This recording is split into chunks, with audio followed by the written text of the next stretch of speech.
Sigachi CO Amit రాజు arrest అయ్యారు.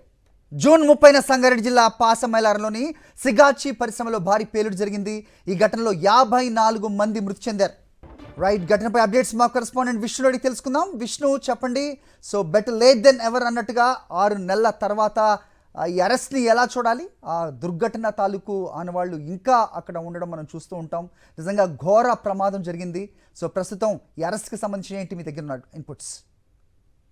High court ఆదేశాల మేరకు ఈ రోజు సిగాచి సంబంధించిన ఎండీని అరెస్ట్ చేయడం జరిగింది. అయితే గత వారం రోజులుగా కంపెనీకి సంబంధించిన అన్ని వివరాల్లో కూడా పూర్తిగా కోర్టు పరిధిలోకి కోర్టు విచారణ కొనసాగుతున్న నేపథ్యంలో ఖచ్చితంగా ఈ ప్రమాదానికి కంపెనీ యాజమాన్యం యొక్క నిర్లక్ష్యమే కారణం అనే దాంతో 6 మాసాల తర్వాత ఈ రోజు నిన్న సాయంత్రం అరెస్ట్ చేసినప్పటికీ కూడా ఈరోజు ఉదయం మీడియాకు చెప్పడం జరిగింది. అయితే ప్రమాదంలో ప్రధానంగా ఏదైతే బ్లాస్ట్ అయిన బిల్డింగ్ ఉందో అది నాణ్యత కొరవడం ఉంది. దాని సేఫ్టీ ఏదైతే ఇండస్ట్రియల్ సేఫ్టీ అధికారులు పలుమార్లు సూచించినప్పటికీ కూడా నిర్లక్ష్యంగా వివరించిన కారణంతో ఈ రోజు అరెస్ట్ చేయడం జరిగింది. అయితే ప్రధానంగా 56 మంది మృతికి కారణమైన కంపెనీ యజమానిపై పలు శిక్షల కింద కేసులు కూడా నమోదు చేయడం జరిగింది. అయితే ఈ ఏడాదిలో అతిపెద్ద ఇండస్ట్రియల్ ఏరియాలో జరిగిన అతిపెద్ద ప్రమాదంగా కూడా దీన్ని గుర్తించారు. అయితే బాధితులకు సంబంధించి ఈ పార్టీ కూడా ఇంకా ప్రభుత్వం తరఫు నుంచి ఎలాంటి పూర్తి స్థాయిలో పరిహారం అందడం నేపథ్యంలో చాలా మంది సివిల్ పీపుల్స్ అట్లాగే కొన్ని ట్రేడ్ యూనియన్ నాయకులందరూ కూడా కోర్టును అప్రోచ్ కావడం జరిగింది. కోర్టును అప్రోచ్ అయిన నేపథ్యంలో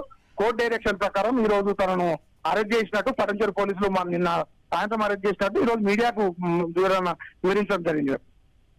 ఆల్రైట్ విష్ణు.